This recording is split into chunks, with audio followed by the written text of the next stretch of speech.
Ante todo, un saludo cordial. Damos inicio a la continuidad de nuestras clases, breves clases, sobre las nociones básicas de corriente alterna. Ahora vamos a iniciarnos con la noción de potencia eléctrica que se estudió en la clase anterior un poco, y vamos a ver cómo se aplica esta noción en la corriente alterna. Vamos a comenzar con el triángulo de potencia, que aquí lo tenemos. Vamos a utilizar, digamos, las nociones básicas eh, sobre la trigonometría elemental, nociones básicas de bachillerato, para que ustedes vean cómo se utiliza esto en este ámbito, ¿no? Este es un triángulo rectángulo, triángulo recto, y por las definiciones elementales de las funciones trigonométricas, las razones trigonométricas. Esto, hemos dividido este triángulo en un cateto que está en rojo. Este sería el coseno de ese ángulo, este ángulo. Y el que está en verde sería el cateto allá, opuesto, sería el seno. Y por último, la hipotenusa, que está aquí en amarillo, lo vamos a denotar con eso. Bueno, esta potencia, o este cateto que está aquí en rojo, ¿no? Esto simplemente es lo que vamos a llamar la potencia activa, ¿no? La potencia activa. La potencia activa, ¿no? Es la que tiene capacidad para realizar procesos de transformación de energía eléctrica en trabajo, ¿no? La que consume los circuitos en la práctica en corriente alterna.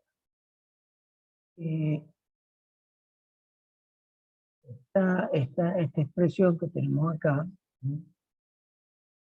Ya vimos en la clase anterior que la potencia se puede escribir como el voltaje por la corriente, que es lo que nosotros vamos a llamar potencia aparente, ¿no? Más adelantico vamos a explicar un poco eso de aparente. Y este es el factor de trigonométrico, que es el coseno. Obviamente que esto tiene unidades de potencia, que la vamos a expresar de ahora en adelante en patio, ¿no? Y no es, no es difícil, digamos, comprobar eso. Entonces, esta potencia se puede escribir también de esta forma, usando eh, la ley de Ohm, ¿eh? Como Z, si usamos Z por I, esta forma de escribir la potencia sería I cuadrado por Z por coseno, ¿verdad? Bueno, esto es lo que es la definición de potencia activa. La definición de potencia activa. En el cateto que está señalado en verde, que sería el seno, que sería lo opuesto a este ángulo, es lo que vamos a llamar, lo vamos a bautizar como el nombre de potencia reactiva, ¿sí? La potencia reactiva, es muy importante este término, ¿no? ¿Dónde aparece la potencia reactiva? La potencia reactiva pues, aparece donde tengamos bobinas, condensadores, ¿sí? Porque son los componentes que absorben energía, ¿sí? Pero realmente la potencia no es consumida, es la energía que almacenan esos componentes. Ya sabemos que los condensadores almacenan energía en forma de campo eléctrico, ¿no?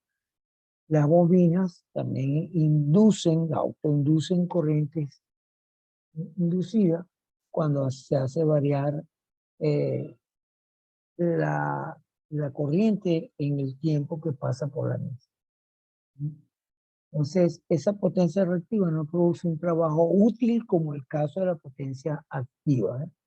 Y la vamos a expresar en voltio-amperios reactivos, voltio-amperios reactivos o kilovatios voltios. kVAR la vamos a expresar de esa. Esa potencia la vamos a denotar con la letra Q, ¿eh? Q, para distinguirla de la potencia activa. Y por la trigonometría, o por el teorema de Pitágoras, podemos decirlo, nosotros podemos calcular la hipotenusa de ese triángulo y podemos probar que esa hipotenusa es equivalente a B por I. Dice que ese viene a representar la hipotenusa, que sería la raíz cuadrada de los catetos. Sustituimos las dos potencias que hemos definido ahora como potencia activa y potencia reactiva. Le vamos al cuadrado, sacamos este término factor común y me va a quedar esta expresión que es una entidad básica trigonométrica que es igual a 1, equivalente a 1. Y al simplificar la raíz con el exponente me va a quedar que esta potencia, esto representa perdón, la hipotenusa de ese triángulo que hemos visto anteriormente. Esta potencia la vamos a bautizar con el nombre de potencia aparente. Es la suma de la energía que disipa el circuito en un cierto tiempo en forma de calor o trabajo y la energía utilizada para la formación de esos campos eléctricos y magnéticos, de esos componentes que hemos mencionado anteriormente. Se expresa en voltio-amperios, ¿sí? O kilovoltio-amperios, que es lo que comúnmente se llama kVA.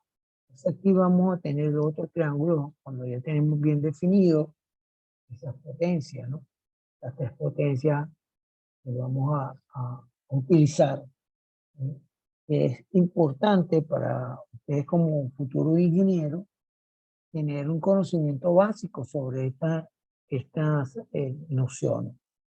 De ahí el interés de yo promover estas nociones de corriente alterna, porque quizá ustedes a lo mejor, sobre todo los ingenieros, los industriales, no van a ver en otro curso de circuitos o que tenga relación con la parte de la ingeniería eléctrica y entonces no van a tener conocimientos mínimos sobre esto. Esto es muy importante, ¿eh? Lo que es la potencia útil, lo que es la potencia reactiva, ¿eh? Ustedes van a trabajar con equipos, todos, normalmente los equipos son eléctricos, equipos de potencia también, como transformadores, de mediana, baja y alta, no de alta potencia porque eso ya no los compete a nosotros, a los líderes electricistas, pero sin embargo la noción es fundamental. Entonces, hay otra definición que uno utiliza acá, que es el factor de potencia. Fíjense que aquí tenemos otra vez el triángulo y el factor de potencia de este ángulo. Obviamente que es, si nosotros definimos el coseno de este ángulo, con estos términos que nosotros tenemos acá, el coseno de ese ángulo sería el cateto adyacente, que sería P, dividido entre la hipotenusa. Entonces, por definición, ese factor de potencia es igual a P sobre S. Y es muy importante tenerlo claro, ¿no? El factor de potencia. Este factor de potencia complementa lo que hemos dicho anteriormente en el desfasaje entre corriente y voltaje. Recordemos que en un circuito resistivo, la corriente y el voltaje están en fase. Si están en fase, eh, este ángulo es nulo. ¿Okay? Ese ángulo es nulo, por lo tanto no hay potencia reactiva en un circuito resistivo puro. En cambio, cuando yo tengo circuitos inductivos y capacitivos, por lo que hemos mencionado anteriormente, va a aparecer una potencia reactiva. O sea que este ángulo ya debe ser distinto de cero y eso es lo que va a aparecer como lo que vamos a llamar factor de potencia.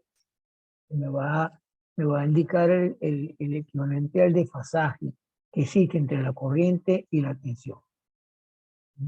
Entonces, un factor de potencia unitario. ¿Qué significa un factor de potencia unitario? Un factor de potencia unitario indica que el coseno del ángulo es igual a 1, por lo tanto el ángulo es igual a 0.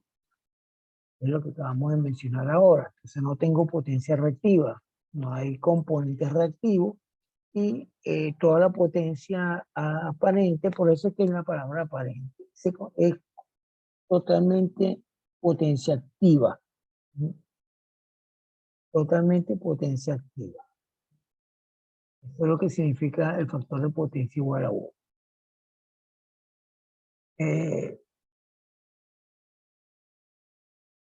Esto ocurre, como dije anteriormente, en los circuitos resistivos, cuando la corriente está en fase con el voltaje.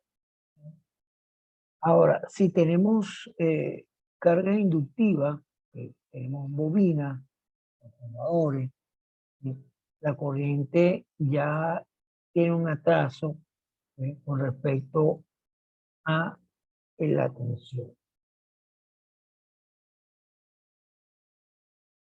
Y también puede predominar la reactancia capacitiva, que la corriente está adelantada con respecto a la tensión. Esto lo vamos a abreviar aquí en este tres gráficos. Aquí tenemos cuando un circuito es resistivo, estrictamente donde se predomina el efecto resistivo, entonces la corriente, el fasor de corriente y voltaje están en fase.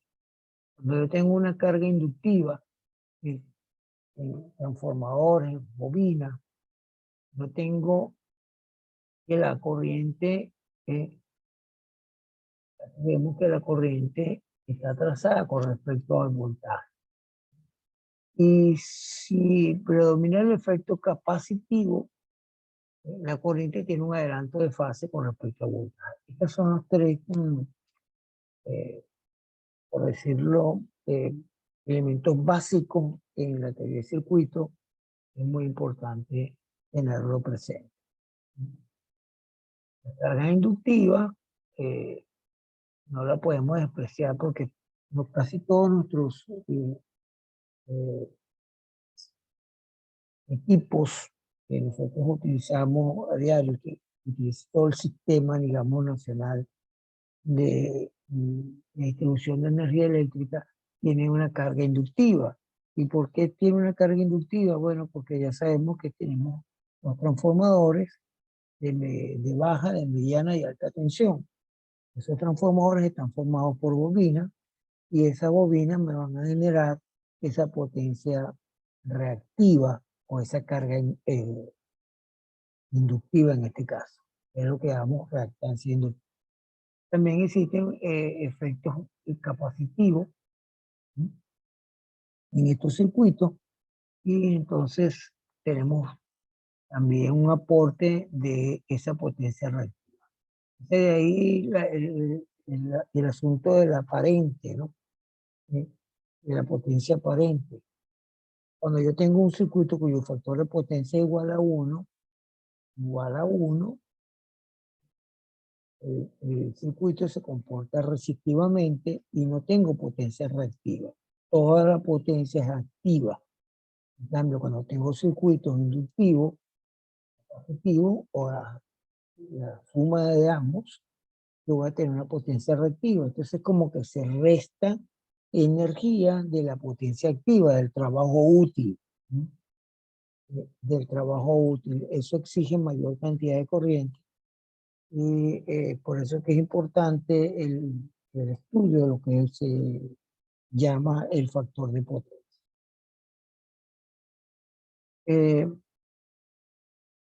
Muy brevemente, le indico para que comprendan un poco sobre el factor de potencia.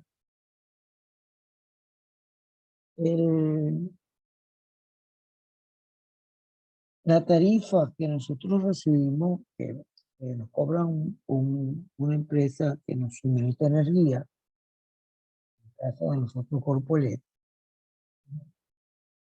tengo dos tarifas muy diferenciadas, una tarifa residencial y una tarifa industrial. ¿Por qué hay dos tarifas? Porque las tarifas residenciales eh, no es que no existan efectos inductivos, y lo hay efectos inductivos, positivos, pero son despreciables de la carga resistiva. Por ejemplo, en la práctica, nosotros en nuestros hogares tenemos equipos que tienen una cierta carga inductiva. Por ejemplo, una licuadora es un motor. Tenemos muchos artefactos que tienen motores y los motores a la vez tienen bobinas. Entonces, al aparecer bobinas, pues yo tengo un efecto inductivo. Pero ¿qué va a ocurrir? Que ese efecto inductivo es relativamente despreciable delante de los efectos resistivos. Entonces la potencia unitaria vale 1. O sea, la potencia es unitaria, disculpen, es 1. Eso quiere decir que toda la potencia que se absorbe es potencia activa. En cambio, las tarifas industriales, plantas industriales, etcétera, tenemos una carga inductiva producto de los transformadores, que se requiere de mayor cantidad de energía o de potencia para alimentar equipos eléctricos que consumen cierta cantidad de corriente. Laminadores, tornos, hornos eléctricos, todo eso. Esas cargas ya predominan más el efecto inductivo que el resistivo. Entonces tienen un factor de potencia que es distinto del unitario. Es distinto al unitario, por lo tanto las tarifas van a cambiar. La idea es que uno trate de reducir ese factor de potencia.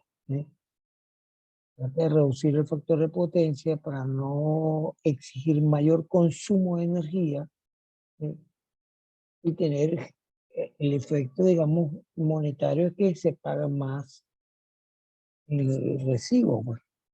Entonces es importante el control del factor de potencia. Bueno, para terminar, voy a ver cómo se pone en práctica un poquito todo este asunto de los circuitos en corriente alterna. Yo tengo aquí impedancia, ahora llamamos impedancia, una impedancia B1, B2, B3, con los respectivos voltajes porque están conectados en serie. Y aquí vamos a utilizar las normas de corriente continua que son iguales a la corriente alterna. Tengo esto conectado a una red, a la fuente de corriente alterna. Entonces, como ya sabemos, por las características de los circuitos en serie, la corriente es la misma a través de cada una de esas impedancias. Y el voltaje se divide, que es lo que nosotros llamamos anteriormente un divisor de tensión. Aquí tenemos el divisor de tensión, tenemos el divisor de tensión me indica a mí que, bueno, este voltaje B es la suma de B1 más B2 más B3. Si utilizamos la ley de Ohm para corriente alterna, el B1 sería Z1 por I, le subo Z2 por I, le subo Z3 por I, saco I factor común, me queda la suma de las impedancias.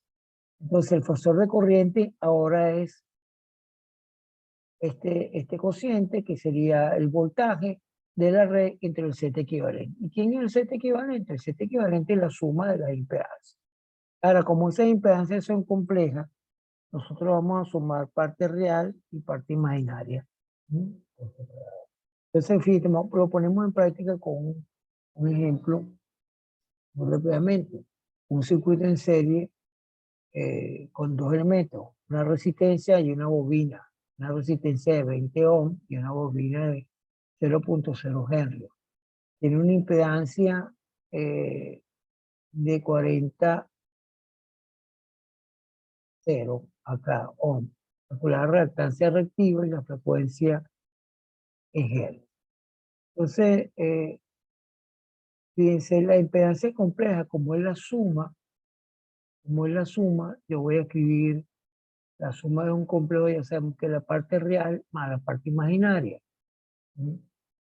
Y esa impedancia ya me la están dando en el problema. La impedancia equivalente vale 40 con un ángulo de pasaje que vamos a calcular hoy. ¿Sí? Esta impedancia, por definición, el coseno de tita sería el coseno de tita. Acuérdense que esto es un cateto y este es el otro cateto. El coseno de tita sería 20 entre la hipotenusa, que aquí ya me están indicando que la magnitud es 40. Eso me da un medio, por lo tanto, el ángulo es el arco coseno de un medio que corresponde a 60 grados. Corresponde a 60 grados. Entonces ahora no, ya no tenemos problema de conocer la reactancia inductiva. ¿Sí? La reactancia inductiva sería 40 por el seno del ángulo. ¿Sí? Eso me da 34,6.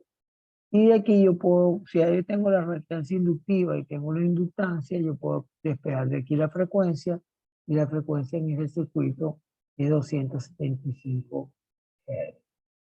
Un segundo problema, tengo tres impedancias en serie, cuyos fasores, fíjense bien, cuyos fasores ahora es 4 ohm, Z2 es 3J, es una inductancia, y Z3 es menos 6J, este es un condensador conectado a una fuente de tensión cuyo valor es en forma fasorial 100 voltios 0 grados. Vamos a hallar la impedancia equivalente y la tensión en cada impedancia y demostrar que la caída de tensión es igual al fasor de tensión aplicado. Fíjense, el análisis teórico que hicimos anteriormente, los videos anteriores, vimos que la resistencia, que la impedancia resistiva coincide con la resistencia. La impedancia inductiva era J omega por L. ¿Sí? Este omega por L es equivalente al factor 3 que tengo yo acá, pero sigue siendo una impedancia compleja. Y la impedancia compleja capacitiva era menos J sobre omega por L. Este factor. ¿Okay? Aquí aparece el menos y ahora este es el factor omega L. 1 sobre omega L sería 6. ¿Sí? Entonces, ¿cómo se calcula la impedancia de 13, la impedancia equivalente de 3 conectadas en serie? Bueno, se suman, sumamos la impedancia, aquí tengo la suma, pero por supuesto, tomando en consideración la suma de números complejos, la parte real, que en este caso es 4, y la parte imaginaria sería 3 menos 6J, donde sería menos 3J. Este complejo que está en forma rectangular lo llevo a forma polar, lo usamos, lo podemos, se hace con la calculadora, lo hacen manualmente, como ustedes quieran. Ya tengo el Z equivalente y el fasor de corriente sería ese voltaje entre ese Z equivalente. En forma de fasores, yo simplemente divido 100 entre 5, eso me da 20, y aquí esto sería la diferencia de ángulo, el cociente de fasores, que es lo que se hizo en la primera actividad, es 0 menos 0 menos menos, 0 menos menos 36,9, que sería finalmente un signo más. Entonces sería 20, 36,9. Ese sería el fasor de corriente. Entonces fíjense que el fasor de corriente está en desfasaje con el fasor de tensión. Vamos a ver. Vamos a calcular la caída de potencial de cada una de esas impedancias, simplemente conociendo la impedancia, multiplicando por el fasor de corriente. Este es un producto de complejos en forma polar, que sería, esto es 4, 0, sería 40 por 20, me da 80, y 36,9 más 0 me queda esto. El B sub 2, el B sub 2 sería la impedancia respectiva, ¿sí? En este caso es 3J, no, Este complejo lo llevo a forma polar, pues sería 390 grados. ¿Sí? 3 en magnitud y el ángulo es de 90 grados. Recordemos que esto sería 0 más 3J, 0 más 3J. ¿Sí? La magnitud sería 3 y el ángulo del arco tangente de 3 sobre 0, que sería infinito, y eso corresponde a un ángulo de 90 grados. Estas son nociones elementales de trigonometría. Y lo multiplicamos por el fusor de corriente y eso me da el voltaje. Igualmente hago con B sub 3 y finalmente hago una operación para poder comprobar esto. Hago la siguiente operación de complejo. Yo estos valores que he calculado en forma polar los tengo que llevar a la forma de rectangular. O sea, 80, 36, 9, la llevo a la forma rectangular y tengo esta expresión. Porque yo no puedo sumar los fasores en forma polar. Para yo sumar complejo, los complejos se suman en forma rectangular. Aquí tengo ya la suma de los tres complejos en forma rectangular, sumo todas las partes reales, que sería 64, 71 más 36, eso me daría 100, y al restar la parte imaginaria me queda 0. Si yo vuelvo otra vez a transformar este complejo rectangular en forma polar, obtengo el voltaje inicial del voltaje que yo tengo de la fuente, que es lo que yo quiero demostrar. Bueno, con esta cerramos entonces